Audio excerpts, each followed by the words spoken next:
Talks with Damon. My very special guest in the tub today is massage therapist and healer, Michael Quinichett. Thank you.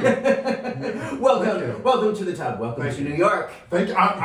This is awesome. I love New York. I've been trying to get here since I was 18. I'm finally here. Yes. You So finally made it. Very excited. Yeah, I want to talk about that journey because I think it's really interesting. Yeah. But Michael, the first thing I want to know, first thing I ask is, what do you like most about your body? So the thing that I have learned to love the most about my body are my chest. Yeah. You can kind of see it. You can kind of see it. Yeah. Sure. So the reason why I love these is because I have what some people have heard of what's called a gynecomastia. So it's like this condition where you have like larger breast tissue. Okay. And so for me, growing up, I've had this since I was young. And so I was always afraid and scared of taking my shirt off going into the pool. I would always be those kids, you probably see them now at public pools, who always have their t-shirt on, and you're like, why do you have your shirt on? And so, but it was an insecurity thing. And so for me, I've had these no matter what size I was, whether I was thin or larger or whatever. And so, and I was never really teased, really as a kid because of them, but I just felt like there's a part of me that was like, I didn't have the language of being trans or anything. I was like, but I have these already, maybe I am. So for me, I've grown to love them because it wasn't until I really became sexual with guys. And guys were like, oh my God, I love your chest. Oh my God, I love your areolas. I love your chest. And they really started to really appreciate my body. I got lots of words of encouragement, and that's why I'm obsessed with them. When I go to the gym, I'm like, the titties out. So I love it. They're the best part of my body. Wow. I love it. Yeah. Wow. How old are you now? Yeah. 45. I just turned 45 in Happy December. birthday. Thank you. Okay. And so at what age did you really start to embrace your body and embrace your chest? It was probably in my undergrad. So I went to the University of Cincinnati for my undergrad. And so that was the time when I was becoming more sexual. So I wasn't really sexual in high school at all or any of that. It was only when I started kind of meeting guys and being sexual with guys, and they started kind of complimenting me about my body. That's when I really started really loving my body in general, and realized how appreciative people are of it. So that was when I started to become more confident about it. And then I eventually found out about the bear community, I remember growing up and you'd, this is before the internet and stuff, you'd go into those adult bookstores and they'd have the VHS tapes and stuff. And I was watching a bunch of porn with kind of thinner guys or younger guys. And so I just was never really interested in it. It wasn't until I saw this one with the hairy dudes and the fat dudes. And I was just like, wait a minute, this is awesome. Yeah. And I got really excited about it. So then I thought, that's okay to be a bigger dude. People like that about you. And so it was a combination of me being sexual with guys and also seeing it on the screen, them being kind of people loving their bodies for who they are, for the size of them. So it was really a combination of those two things. Wow. Yeah. That reminds me just so much of how representation matters. Even and especially in porn, because as gay people, we don't really have any form of education, so a lot of gay people use porn. No. Which I don't think is great education, but if that's what you got, that's what you got. And for you, seeing that representation in there helped you to feel positive and centered in your body. Absolutely. That's really what it was. And then I guess the third component was when later on in my life, when I found out about what are called bear runs. So there are a lot of these bear events, across the country and all across the world, where these big dudes, hairy or not, would just meet together in hotels and have, there'd be dance parties. Some of them have bear contests. And I was like, look at all these juicy dudes everywhere. I mean, so that was really, for me, I didn't realize there was a community, a bear community. Then I found out about the bear pride flag, and then it was just something that I felt, it was nice. It was nice to feel like I could be who I am and didn't have to change anything. People liked me for who I was, which was really, it was awesome. So, love that. Yeah. I love that because, especially with queer men, so much of the narrative often runs towards shame. Yeah. And that when I ask people, even in this tub and in my work, what do you like most about your body? A lot of times people are thrown off by that question or have a hard time answering or don't want to answer that question because they're so habituated to thinking it should be different from what it is. It should be thinner. It should be less hairy. It should, all these really toxic shoulds that get a lot of gay men to think about themselves in really negative ways and sometimes go through drastic, unhealthy measures to change who they are. Yeah. I think for me, also one big component of me like loving bigger bodies is because I'm Black. So specifically like with the Black church and my community, like Black men really fetishize big butts. It's like the song, what is it? Baby Got Back. Like there's a whole song about fat asses. So it's like, we love juicy booty. So it's like seeing like my dad growing up, he was only dating, like my mom was big when he started dating her. And all of the women he started dating, were just like these big women. I've always had big women in my life, like my family members.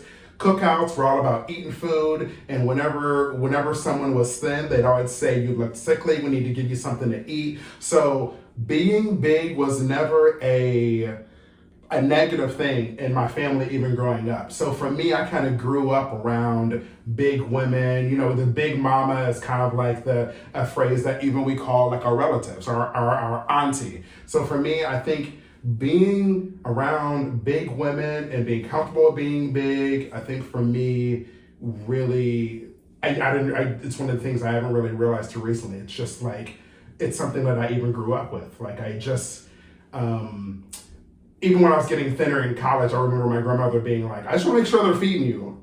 I'll make sure they're feeding you. Whenever you can come home whenever you want. I have meatloaf for you. I have a broccoli cheese casserole for you. Like they're always trying to make sure that I'm eating. So I think I'm just really grateful that I grew up in a family that really just by its nature, like values the larger people. Love that. Yeah. Love that. And a community and a culture that celebrates the body. Yeah. Really celebrates the body. Absolutely. Yeah. Big bodies. Yeah.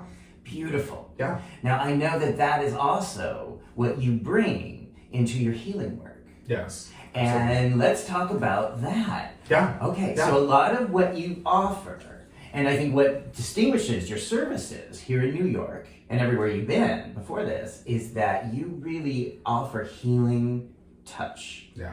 Massage therapy, especially to people who are larger, who may not always be getting or asking for touch. Let's talk about that. Yeah. So for me, massage in general is something that I didn't fall into, but it was recommended for me. Cause I was in my middle 30s and I didn't know what to do with my life, And so my boyfriend at the time, he lived next to a neighbor. The neighbor was like, why don't you try doing massage? So her sister owned a spa in Columbus, Ohio, which is where I'm originally from. So she said, why don't you just come to talk to my sister, she owns a spa, and see if like massage is something you're interested in. I had never gotten a professional massage. I just didn't, it was not really in my wheelhouse. So it wasn't until I spoke to her sister, and her sister was like, absolutely, 100%, you should do it, specifically. She said, because you're a bigger dude, she's like, because people are always asking for more pressure, and she said also because you're Black, she's like, selfishly, it helps me as a business owner to say that like, it helps my, DEI is what the kids call it these days. So she was just like. She was a white business owner? Okay. Yeah. So she was just open with you. Yeah, she was she's like, you would help me make more money because you're a big Black guy and there's no one like you and people really want you, Well, how is it for you to hear that? So, I actually liked that because for me, so in Cincinnati, my undergrad was in operations management. So I'm a business guy first. So for me, I actually appreciated her openness. That actually made me want to work for her. So I was like, I'm glad you told me that. You're a bad bitch. I like you, So I really actually appreciated that. I appreciate that she was really honest with me about me being Black and her wanting that for her business. But then also, encouraging me to go to school to learn about it. She was like, you're not going to just rub oil on people for money. She said, I really want you to go to school, learn anatomy, kinesiology. You need to know your shit if you're going to work for me. So she recommended a school. I went to the school, and it wasn't until the first day of school that I found out I was obsessed with it. One of the reasons why I became and continue to do massage is because of that healing aspect. Like, touching naked people is it's something we only allow certain people to do, right? So like either a significant other, maybe it's like a hookup or something. You don't just allow anybody to touch your body.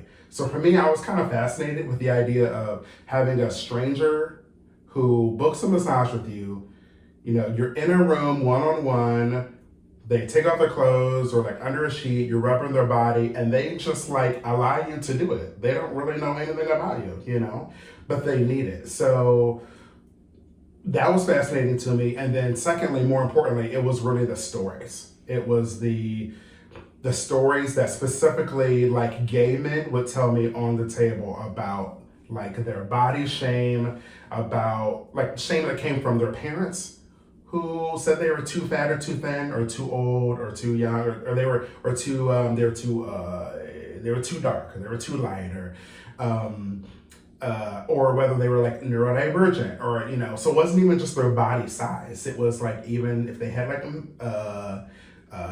you know, a Parkinson's or any kind of like, or if they had a condition like a physical capabilities, right? Had to have crutches. Like all of these men on the table were just in this quiet, serene room, were opening up to me about like the shame of like them not liking their body, the scars in their body, whether it be something that came from sexual abuse or it came from just them being a gay man, trying to date and hearing all of these guys say they don't like him because of whatever. So it was all of these stories about all of these dudes who just felt so, there's just all this shit in our brain, you know, that began to really like connect me with people. So people were telling you their stories, their vulnerabilities on your table. Yeah.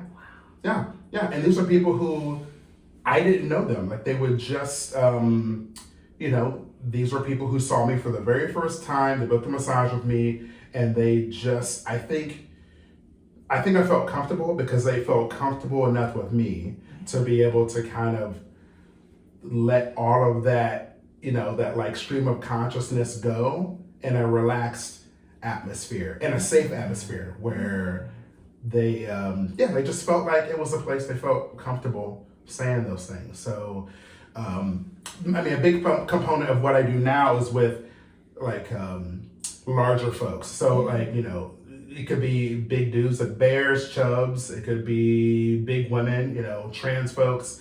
But really, it's just, for me, it's really more of an idea of people feeling comfortable with someone else touching their body in a safe way. I'm not going to violate them. Like they feel like they're getting just good body work done by someone who they feel like they can trust. And how is that for you when they're relaxing and being vulnerable with you in that way? So, you know, so for me, what I didn't realize was that, you know, I need this too. Like, I get almost just as much like comfort and healing doing the work as people who are actually on the table getting it. Because it's, you know, it's like a symbiotic thing. I mean, while I'm touching you, you're touching me, you know? And so there's an exchange. Yeah, and it's almost like, I think now, especially with kind of this post-lockdown era where the green light is on and we're supposed to go back to the way things were, people still are like, but I need, you know, we had a period of years or so where we had to be 6 feet apart. We weren't supposed to touch each other. And so people still need that, you know? And so for me, I also needed it too. Like it wasn't just for everyone else. It was for me. Like I needed to be able to touch people as well. And I love the fact that massage is, I call it the second oldest profession because it's like, who knows how long this has been around, how long we've been needing to touch people, whether it's to huddle each other for when it's cold outside, or we know about royalty. They're always being pampered with people who are massaging their feet and stuff. Like, there's something about touching people's bodies that I think, no matter what's going on in the world, we always need it. So for me, it's just as beneficial. Yeah. So it's really, there's an exchange. Yeah. It is, when the toucher is touched as well. Absolutely. And that is Absolutely. essential. Do you feel like that's essential to our human experience, to our survival, our health?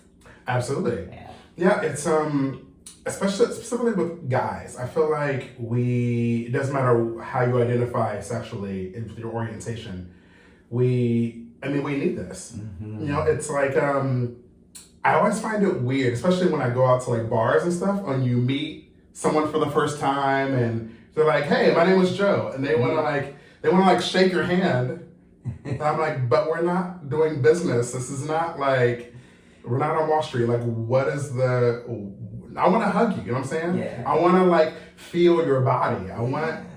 There's something about like being close to people, and it can be just like sitting on a couch watching a football game or whatever, just like holding someone. It could be walking down the street with a best friend, just like holding their hand. It could be, it's just something that we're afraid, as guys, we're just scared to do that. What do you think the fear is?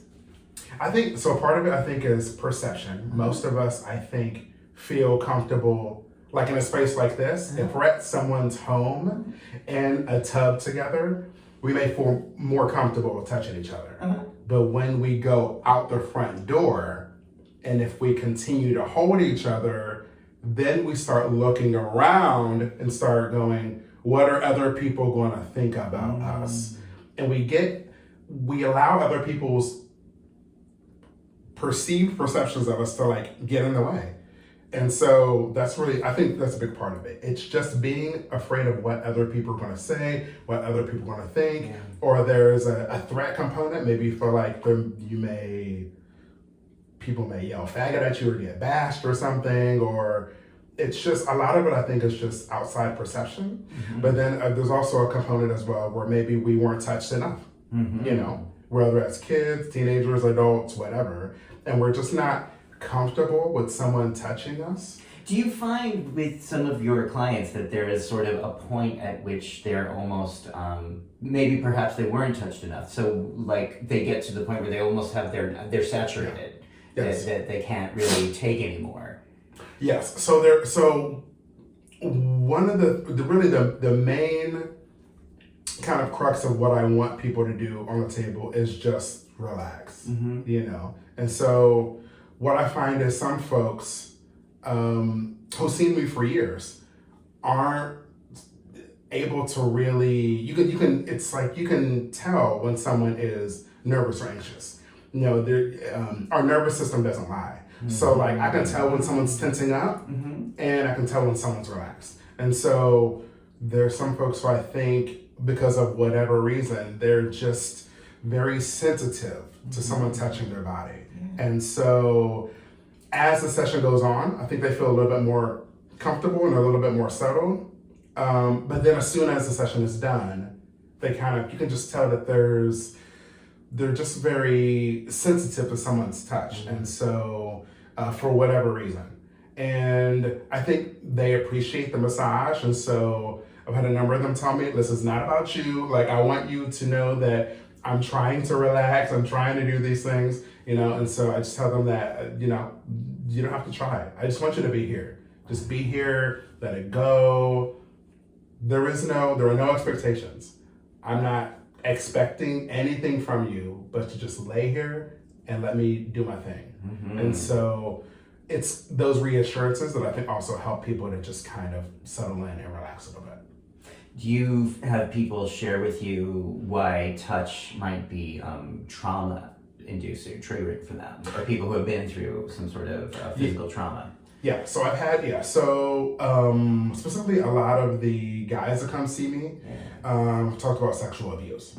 So they've mentioned it, whether it be from a relative or like a babysitter or like a teacher at school or like some sort of like religious authority, and usually the abuse comes from someone of the same sex. Usually it's an older male, and for them it's one of the reasons why I have the intake before we begin. I like to talk to you before you even get on the table. I'm like, let's have a conversation, because I want you to feel comfortable talking to me. I want you to know that I'm listening to you. And so, so there's been a lot of sexual abuse. Sometimes there's like physical abuse by like their spouse.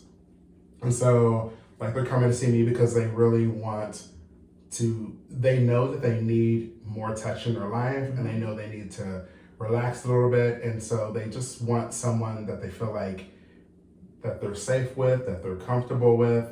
And so they feel like massage is really one of the first ways of kind of learning how to deal with that abuse they had. So while they may be going to see like a marriage family therapist, talking it through, a lot of them feel like they need more like somatic healing. They need someone to like actually touch them. So, because, our cells also have brains as well. So the more they feel touched, it's like the more they feel comforted, the more they can relax a little bit, and it helps to kind of heal them. So I've had guys definitely mention. Wow.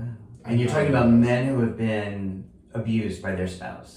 Yes, men who have been abused by their spouse. I'm just speaking, because a lot of times we don't talk about that, or people don't want to hear about that. Absolutely. In the community. And it happens more often than we think. It's something that, we've heard of the term, like battered wife syndrome, but there's battered husband syndrome. Like it's not, it encompasses all different types of folks. It's guys also.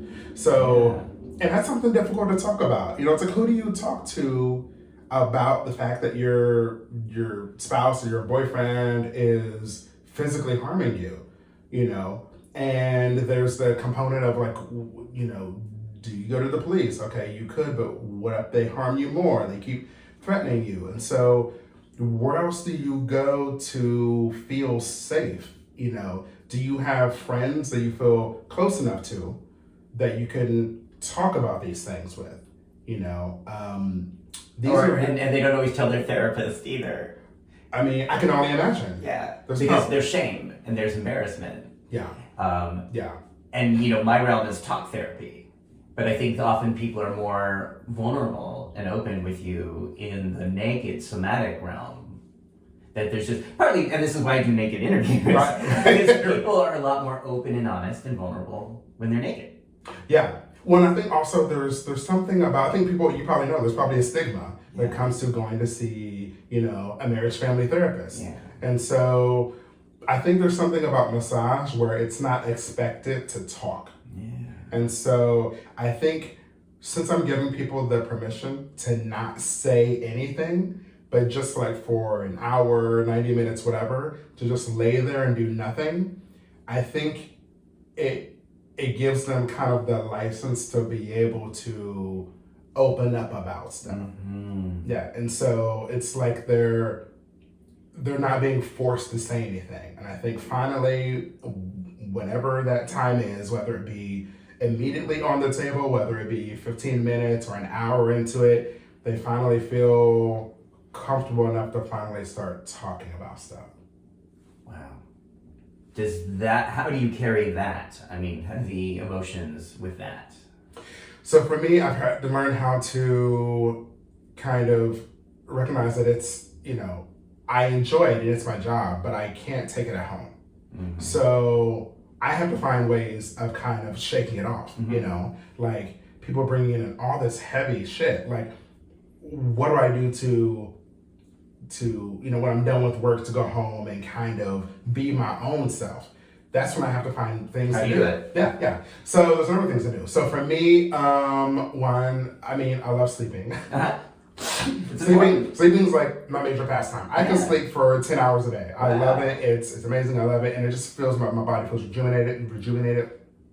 Now, recently, I've been starting to go back to the gym, which has been really great. So my body feels great. And it's a nice way to just, when you're exerting all that energy, whether it be like, lifting dumbbells or, on the treadmill or whatever. There's something about that just kind of expelling all that energy and all the heat and stuff. There's something about that kind of helps to melt everything away. Wow. When I lived in Palm Springs, so I lived in Palm Springs from 2020 to 2023. I would go on hikes. So that's a beautiful area. Indian Canyon? Yeah, Indian Canyon. I would go to, and also it was nice to just walk around. Yeah. It's so beautiful there. And so just like, sometimes I would like listen to podcasts. Sometimes I would just listen just to the street. You could hear cars going by or dogs barking or whatever. So there's something about just like turning my brain off that I think is one of the best things for me to do. So I guess all of the things I'm mentioning, all of them involve me shedding it off, and really being like in the present. So walking, like seeing the leaves, seeing the, it's going to sleep, my brain shutting off, all of these things, finding ways to just like shut everything off. Wow. Yeah. So I think it's, what we're talking about is just how powerful. Not only does touch feel good, it's essential. We know that babies need to be touched and held sufficiently in order to thrive, that they will not develop, and we know it because of a bunch of studies that were done like in the 50s and 60s where they just didn't do that, or they basically fed infants but didn't really ever touch them, and they didn't develop as much. Their brains, their bones did not develop as much as babies who were touched. So we know that we need this to thrive when we're small. And my question is, tell me the age where that stops. I don't think it does. I don't think it does either. I think we always need touch. Yeah. However, in our culture already, for all the reasons you've outlined, people are often not getting enough touch. And then what happened during COVID with this? Yeah. And so what we found is that people just began to lose.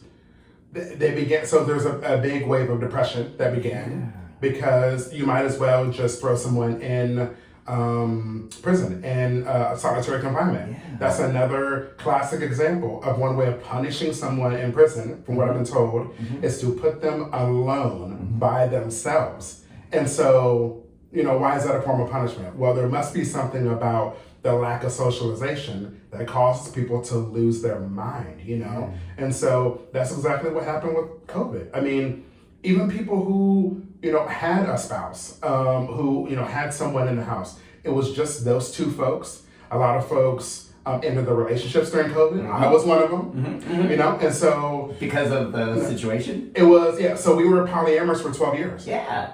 And it was an amazing relationship. I mean, he's still an amazing guy. Yeah. But what began to happen is, in that March, when everything kind of shut down, we weren't able to see our lovers, So it was just us. And so since we were built upon the foundation of polyamory, we didn't move from being monogamous to poly. We were from the very beginning polyamorous. That was a major strain on our relationship. Like, we thrive on connecting with lots of different people. Yeah. And so, so after 3 weeks, I decided to end it. Yeah.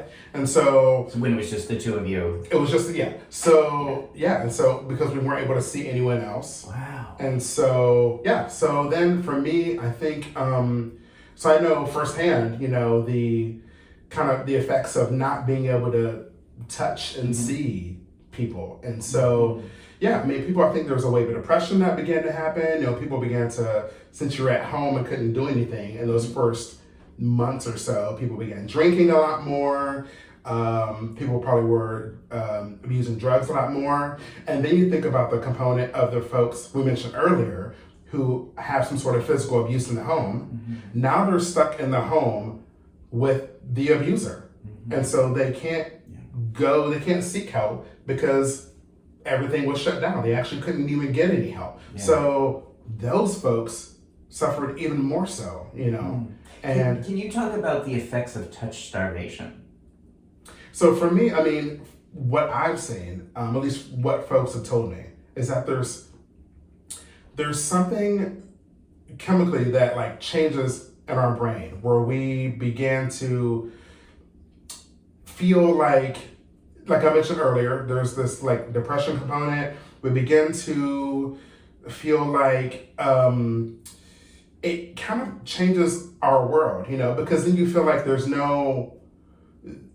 feel like no one cares about you. You start to feel like there is no. I mean, people maybe begin to have like suicidal thoughts about things, for sure. But I think also there's something about touch that when it's not happening, we just begin to shrink in. It become recluses. We don't want to go out and socialize anymore because it's hard. Things just become hard. You don't even really want to get up out of bed anymore because, what's the point? Like, no one loves me because I'm not being touched. And so there's just all of these things I think just begin to happen with people's minds. And there's something about like our hearts in general that we just begin to feel like less and less of connected with the rest of the world. So you begin to just kind of like, close in, and then what that does is it affects, of course, the people around you. So, the folks around you, whether you have a spouse or not, your friends or not, you don't want to spend time with them. You stop reaching out to your family. And so, for me, I think it's in terms of your body, there's just something that begins to happen where you just feel like your body may even begin to age more. There's, I haven't read any stories about this, but it's, you think about people like Dolly Parton, or you think about people like, Cher, all these people who are old, but they have this lively energy about themselves. And these are folks who I feel like, specifically Dolly in particular, who everyone loves, because she's so lively. She's one of those people that she loves to touch people. She loves to, she's an engaging person. It causes you, I think, not being touched causes you to engage less. There's probably lack of cognition that begins to happen. All of these things begin to just slow down. And so I just think in terms of like physiological effects, I think there's, I just think that there's, you just begin to just kind of, it's like use it or lose it. And so you just begin to shrivel up and you start feeling like the world is not on your side. So regular contact then, which is also what your business is providing, gives people who might be going through a lot of that, might be touch starved for various reasons. It gives them an opportunity with your touch, with the time that they're with you, to be restored. Yeah, I think, so I can tell you, so the opposite. So what begins to happen when I do touch people more is that they begin to kind of come alive. It's like, I remember, so there's this one particular guy I remember in Sacramento, and, he's, married to a woman, and so he initially wanted something sexual out of massage. So I had to clarify with him, initially that is not what I do. I am a therapeutic massage therapist. If you want any of those other things, I'm sure you can Google and find all the fun sexy things you want.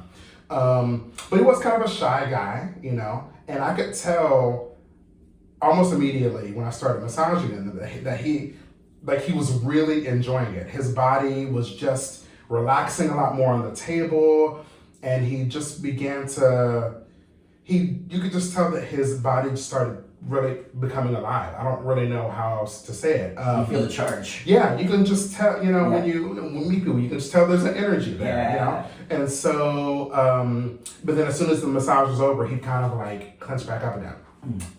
And then he would come back in 2 weeks later, and the same thing would happen. He would like melt on the table, and he would just feel like free, and then he began to talk a little bit more on the table. And so throughout the months that I saw him, he began to kind of let me in more on his personal life, like before he even got in on the table. Afterwards, when we finished the massage, he started talking to me about like, his plans for the evening, with his wife, and he'd talk about the things he was doing with his kids, and he just began to open up more. He began to feel more alive, and I think he began to feel more safe and comforted by another guy, because I think he's not getting that from his wife. Yeah. There's something about men touching other men that I think is so powerful, and I think that he wasn't getting that and anywhere in his life. And it was male friends of course he couldn't get it from his kids. He needs like another male adult that is a peer on his level to touch and feel comforted by. So he just began to feel like alive and like, I don't want to say jovial, but he just started smiling a lot more. He just became like a fully realized human being. Wow. And I'm like, this is awesome. Like, look at you, like you're just becoming this whole person, you know? And so that's what I see. I just see people, when they're in a place where they feel safe, they just start feeling young again. They start, even if it's just for those 60 or 90 minutes, just in that room, it's like they just become alive. Like so I've never been to Disney World in Florida, but from what people tell me, it's like when you go there, you kind of feel like, oh my God, and you're looking around and you're seeing all the things and the teacups and all the, you start feeling like rejuvenated. Yeah. And so I just feel like with massage, there's something about feeling safe with someone touching your body. It just makes you feel like a human again. It feels like somebody finally cares about you. And it releases all these fun chemicals in your brain. Oxytocin. Yes. Yeah. And dopamine. Yes. Yeah, it starts releasing all these fun chemicals that feel great. And, I've had guys tell me that it feels better than sex. They're like, I would rather get a massage than get fucked any day. Because it's just, their entire body feels like, it just feels magical, And so with someone they feel like cares about them. And so, yeah. So that's what I see happens. Okay. Yeah. So then you came to New York very recently. Yes. Just a few months ago. So I moved here in late September 2023. And what brought you to New York? Yeah. You've got all this experience and you've got all this great training and all this wonderful juju. What brought you to New York? So speaking of all those things we just mentioned in terms of feeling alive, that's what New York is, right? Yes. Like, that's why I lived here. That's why I lived here. I mean, I think most of us have that experience of when we first visited New York or whatever it is. When you're here and, as a tourist, you go to 42nd Street and you see the big, the signs everywhere and you're like, oh, this is amazing, And so there's an energy here. There's lots of folks here that want to change the world. And even as an 18-year-old, I remember like in terms of like theater and stuff, which I love, like watching theater and all that. I remember I saw the national tour of A Chorus Line on my birthday of 1997, and I was like, I want to do this. How do you do all these things? So I found out about like, oh, they're actors. Oh, they go to New York. You have to audition for stuff. And I was like, I just want to go to New York just to go. So I moved here in September 2023, and I'm so glad I did because I feel like it's the first city that I've lived in where I feel like it feels like home. Like it feels like I belong here. It feels I found out I'm a city mouse. I like to see lots of people. I want lots of things to do. I like to be out till 4 a.m., like all the crazy stuff that we talk about. And the folks here just have so much like life that they've lived. Yeah. They have dreams that they want. And I love being around that energy. And so that's why I moved here. Yeah, and it feels great. Wow. I mean, that's me too. I mean, I grew up in California, lived all over northern Southern California, but there was nothing, and still for me, it's nothing like New York City. That's why I stay here. This is also a city where I can do crazy shit like this. Like, hey, let me just interview naked people in my bathtub, and no one thinks this is weird. Right. Whereas I think in other parts of the country, this would be, for a therapist to do this would be problematic. Yeah. This is amazing. Honestly, this is amazing that you do this. I mean, this is kind of, come on. This is amazing. This is the shit that I love. This is the stuff that I love. I mean, I'm obsessed. Yeah. I went to go see a midnight movie this past Saturday. I mean, very few places, like an indie film. It was, just That's the stuff that I love We to can do. see midnight movies and then get a fresh piece of pizza right afterwards. Absolutely. 2 or 3 in the morning. Absolutely. I love this city. It's- So yeah. but New York is also known for being a challenging city, a difficult city, an expensive city. Difficult to get settled, difficult to find your professional bearings. What has that been like for you, building your practice here? Yeah. So for me, so that has been difficult. Yeah. So what I realized is that New York, these are some bad bitches. Like these are like A1 top of their game. So typically what I would do is to find clients, I would run like Facebook ads, Instagram ads on Google. And so it was very easy in smaller markets to find people because, you think about even scrolling on your phone, scrolling on Instagram or any of these apps, there are ads all the time. And so what I realized early on in my career is very few people in the massage community are running ads on social media. Most of the ads you see are like t-shirt companies or, real estate agents or, just like all of these other businesses or like they're a wellness coach or, all of these other things, but you just don't see people doing massage, like advertising. So that's always been my end. So whether I lived in Columbus, Ohio, or Sacramento, or in Palm Springs, I was essentially the only person running those ads. So when I got to New York, I was like, I'll just plug and play, step and repeat, do the same thing here. And immediately I found out, once I started running these massage ads, there were a shit ton of other people also running massage ads. So then I thought, okay, well, this is something, while I recognize that I am different than everyone else that's out there. Yeah. I recognize that I'm different. Yes. So I recognize that I should still continue to do that, but I really needed to really hone the niche. So instead of saying, hey, come get a massage from me, I really needed people to find out more about me and hone in like specifically who I want. So then I started really honing in on folks. Like I started putting in the copy. If you are a bigger person, if you are within the LGBTQ plus community, if you're within like the deaf or neurodivergent community, I want to see you. So really honing into the people who like would see this and go, oh, he's talking about me. It's like if you are a bear, if you are a chub, you're the one I want to see. And so that's when things began producing some results. Yeah. And so, but what I found is that it still hasn't been great. So what I'm realizing about New York is that with all of these fun, newfangled ideas, sitting in tubs and doing interviews and stuff, is that it's still this is a town that is very old school. And people are very, they're regimented in their locations. Like this is a city, so since I live in Astoria, I'm in Queens, but now I have an office in Union Square. Before I had an office in Union Square, I was advertising to come to my home office in Astoria. I had so many dudes in Manhattan tell me, I'm never going to Queens to get a massage. Why would I do that? There are I could go to 5 places like a block or 2 away. Why would I'm sure you're amazing.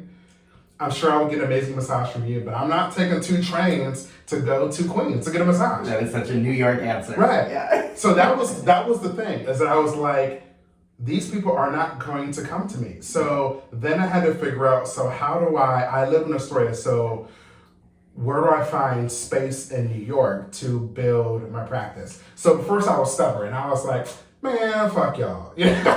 I was like, I'm good, what's up? But then I was like, let's just like the train, it just keeps going. So I had to figure out where do I meet people where they're at? Where do I need to go to meet people? So then I found out about this space in Union Square that this massage therapist basically has 2 floors where he has independent practitioners, independent massage therapists with their own businesses. You can rent a space out of one of these rooms and build your own practice that way. And that's in Union Square. And I was like, oh my God, this is amazing. So that's what I did. So I started advertising in Union Square, and then that's when I started getting a lot more folks. So a lot of folks, whether you're on the Upper West Side or people are like, oh my God, that's the easiest place to get to. Very simple. So so that was when I thought, okay, So zooming out, when you ask the question, how do I get people? I found that my traditional practices of doing that were not working in other small cities. In this city, I had to do it the New York way. I had to meet people where they're at. And that's why in Union Square, things have picked up a little bit. Yeah. Wow.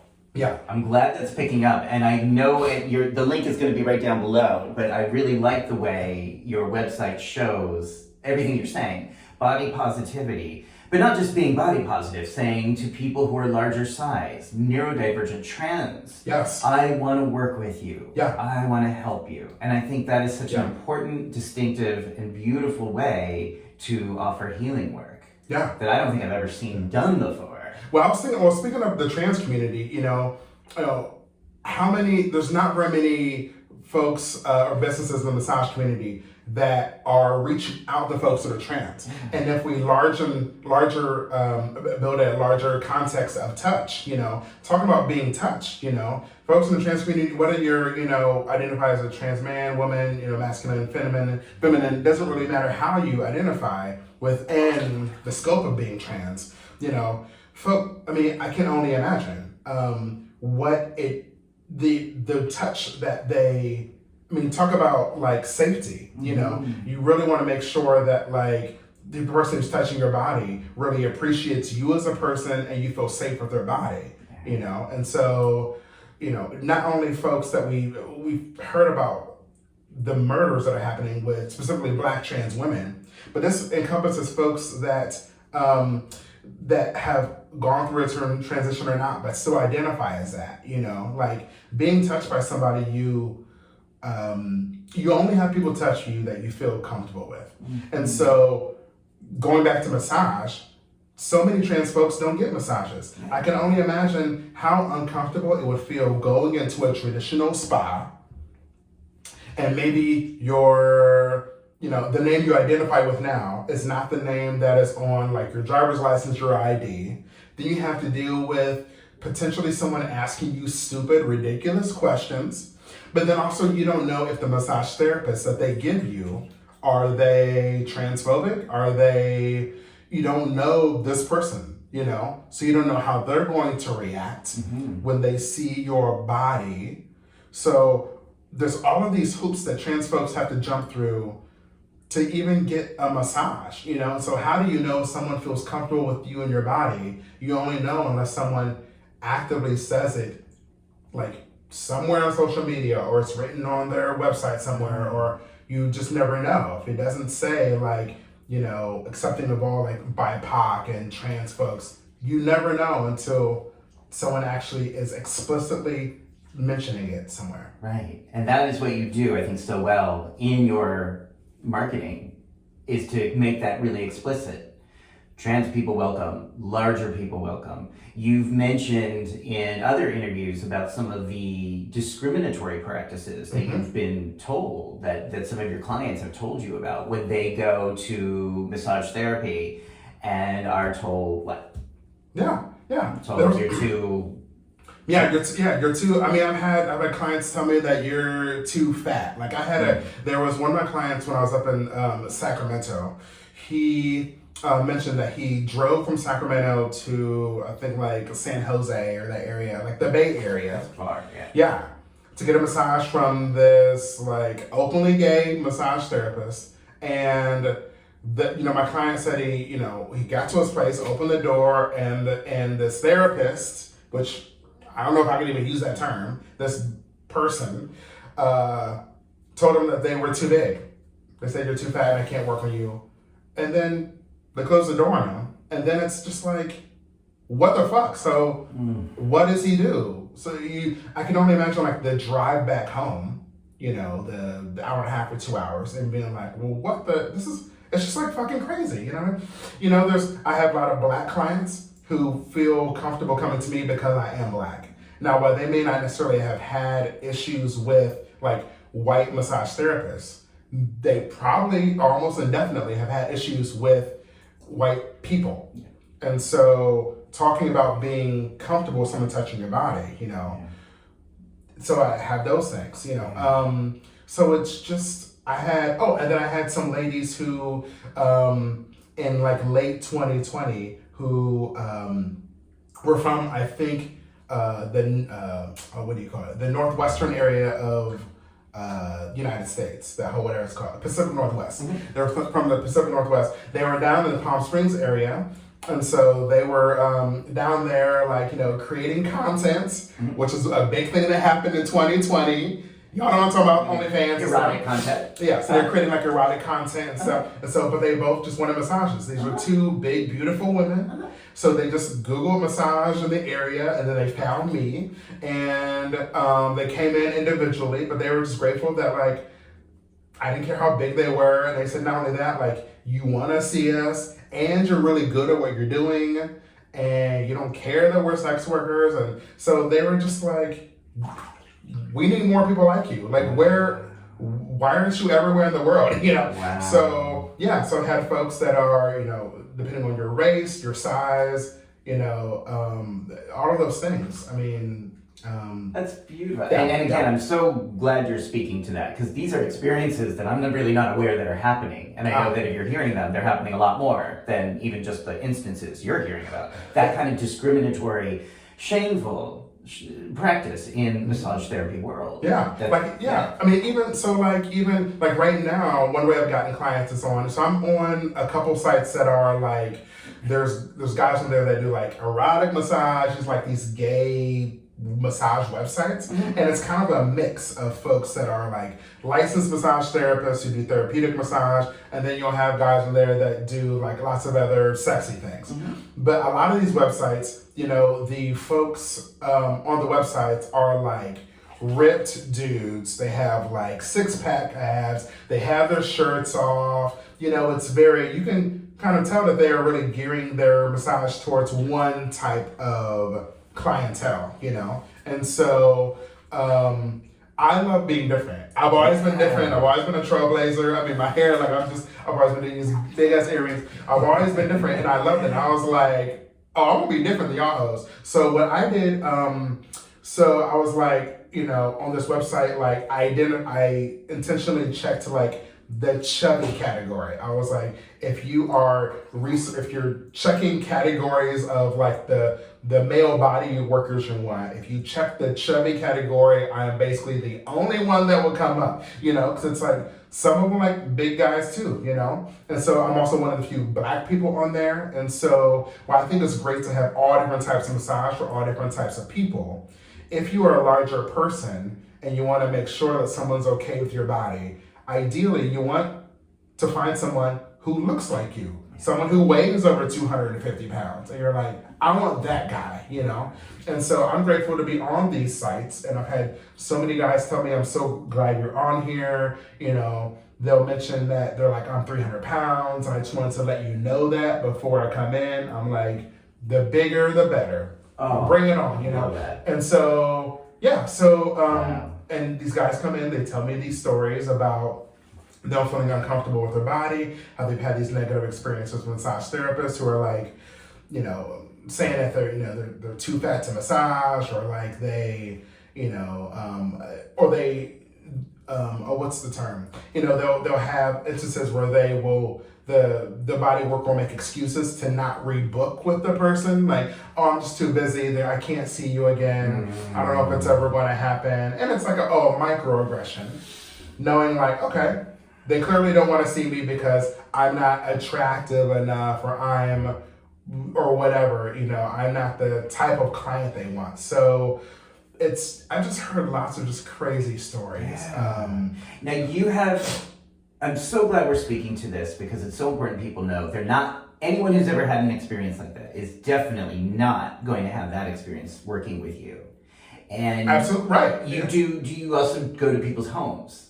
I do. Yep. Okay. Yep. So they can come to Union Square. Yep. So you can book a massage in my office at Union Square. I can also go to your place. If you have enough room. So I always like to let people know that ideally you want to have like an 8-foot to 10-foot free space in your location. Which a lot of New Yorkers. Now that I moved here, people are like, oh, I don't have that. I've done so many massages, and not only in New York and other cities, where like in like hotel rooms in like the hallway in front of the door because they don't have a room with all the beds. I've done so many. I mean, I'm a big dude. My table that I bring to you is a little bit larger.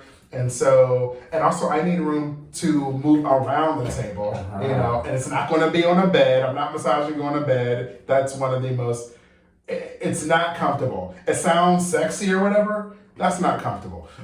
So I can also come to you. You can also come to my home studio in Astoria if you want. It is cheaper, by the way, because I know a lot of y'all don't want to cross the bridge.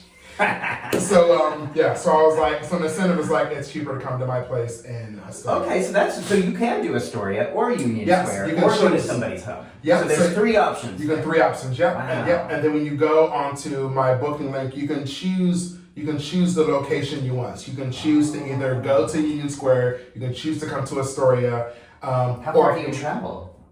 So since I just moved here, I haven't done very much mobile massage really.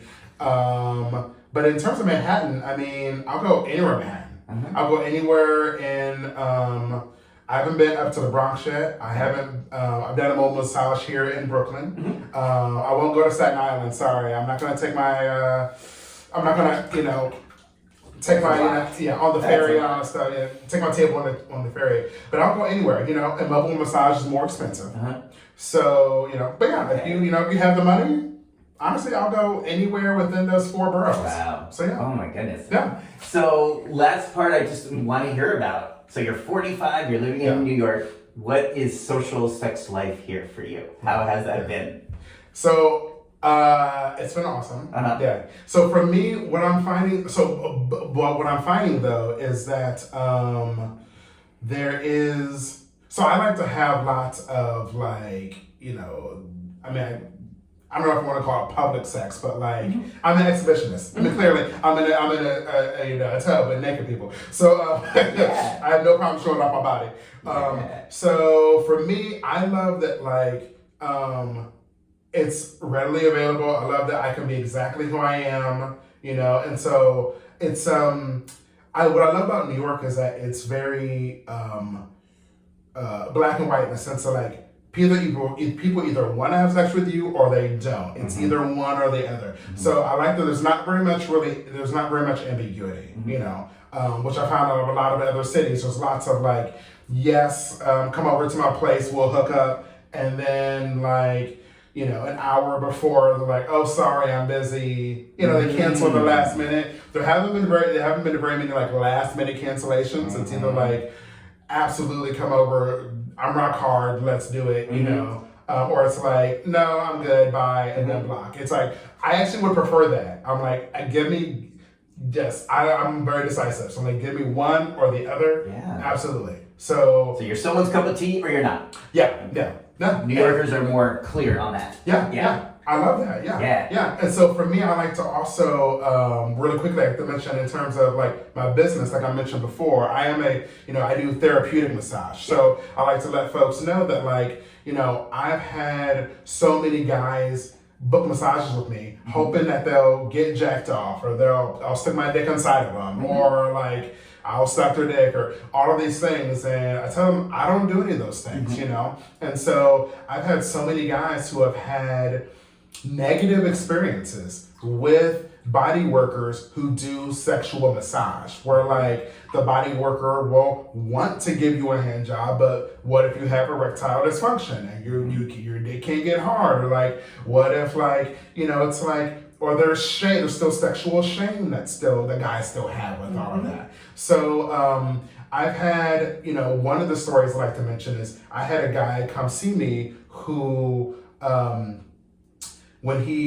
during the massage, you could tell that he wanted it to be sexual. Although I told him at the beginning, we're not going to do that. I'm not sucking you off. I'm not doing any of those things. I'm not jacking you off. Of course, we didn't do any of those things. And he mentioned to me after the massage, he said, I wanted to get off, but I'm actually really happy I didn't, because I feel like I could relax the entire time. Okay. Versus what typically happens is that if you're getting massage where you're getting jacked off or something, the entire, like if it's an hour massage, the first 55 minutes, you're anxious and nervous because you're waiting for the last 5 minutes to see the sexy stuff happen. And I'm like, that's not what I want. I don't want you to be anxious for the first 55 minutes. That's anticipatory energy, which can be stressful. It is stressful. It causes anxiety. Like, I don't know what's going to happen. And because those things generally aren't clarified beforehand, the client doesn't know exactly what's going to happen, which is what causes anxiety. And I'm like, that's like the antithesis of what you want when you want a massage. You want to be able to relax the entire time, not like...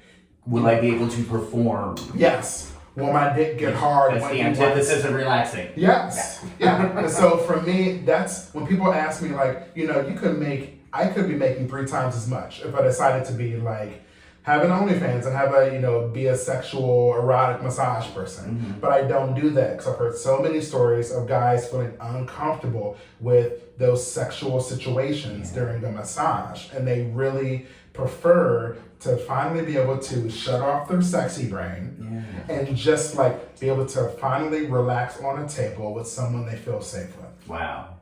Beautiful. And separate from that, your time in New York sounds like you're having fun. It's been amazing.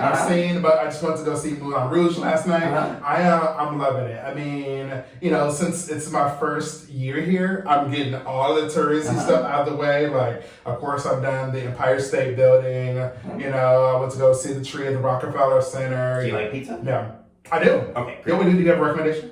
Oh, I mean, New York City is my recommendation. This is the best place for pizza. Oh my God. Well, not 24/7, but usually, between the hours of 9 a.m. and 4 a.m., you can get a really good pizza. Honestly, pizza's great. I mean, I love to eat pretty much all the things. New York has been so great. The people have been great. It's just, I love not having a car. Oh yeah, me too. I mean, it's so nice. So easier. So the subway's problematic, but every time I think there's a problem on the subway, I remember the 405 freeway. Or the 10. The 10. I mean, it's just like... It is like, I'm just so much... If I'm going to be in traffic, I would rather be in traffic where I don't have to drive. I can just close my eyes, listen to my music. Yes. Let other people do it. Yeah. And I also love the seasons. Like yesterday, it was snowing, and I was like, oh my God, it's snowing. Yeah. So I just love like the 4 seasons. I didn't realize I missed those. Yeah. I also love being able to visit the northeastern area. Like I've never been to Boston or P-Town, so I just love being on this eastern side of the country to like transportation works so well on this side of the country. I love it. You can get to all these places in a reasonable amount of time, but you don't have to have a car to do it. Yeah, I love it. Yeah. I'm obsessed. I love it. I think I'm gonna be here for a long time. Yay. It's just the people are great. There's parties everywhere. It's people, boys, men, sexy time, social time, entertainment, pizza. This is the place. Yeah. I love it. Yeah. Obsessed. I find that too. I love it. Yes. If you haven't been in New York, come to New York. Visit. And visit Michael's table. Yes. Come see me. Yes. I love you. I want to see you. So if people do want to see more about your work and follow your journey, what do you recommend? What do you want people to do? Yeah. So the easiest way to find out more about me and my work is just to go to my website. So it's michaelqmassage.com. And if you're watching this on YouTube, the link is right there. That'll take you to all of my social media and like all the things. That's the way to do it. Great. And you mentioned being poly. Do you have partners or poly partners, or right now are you single and mingle? So right now I'm intentionally single. Okay. I am off the market. I do not want to date. I don't want a man. I just want to make out with people in bars. I want to like have fun, sexy time. So if you are up for those things, hit me up too. That's fine. Yes. All right. Absolutely. Okay. Well, Michael, I want to thank you. Thank you for taking time to sit with me to help me learn more about this. Yeah. And for what you're doing. The times every time we're living in, but I think especially these times, we need to be thinking about self-care in a different way. And for me, self-care is not just something nice. It's actually a really, it's an important, essential part. It's also, I think, a kind of political resistance. In a time when we are being told constantly to be less than, to feel less than, to being, there's elements of echelons trying to make all of us feel less than. Mm-hmm. That if we can feel joyful, if we can feel connected, if we can feel healthy and playful, those are acts of resistance, in my opinion. I completely agree. You're in this and in New York and bringing this here. Yeah, I'm here. Yes, I'm hopped on the train. I'm here with the rest of y'all. Yeah, I feel like you're absolutely right. Specifically, like with men specifically. You know, like touching men, being sexual with men, whether just like really living our best lives, being happy.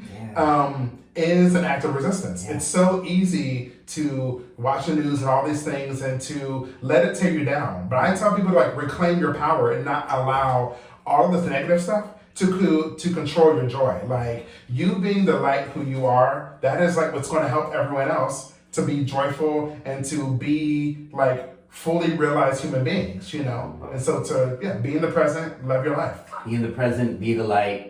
And touch each other. Yes. Beautiful. Touch. Yes. Touch. All right, folks, if you like this interview, subscribe down below. There's about 130 of these interviews now of people that are, the thing is, people that are shining. A lot of them living here in New York City, people that are working to shine, to help, to heal, to try to make sense of some of the times we're living in, and to help us understand how we can be connected and healthy and joyful. And I think every one of the 130 interviews has that in common as the base. So if you like it, subscribe and have these conversations perhaps with your friends. What does touch mean to you? Are you getting enough? And if you're not, how do you ask for more? So think about that, have these conversations and watch more Tub Talks, and have a wonderful day. Thanks, everybody. Bye. Bye.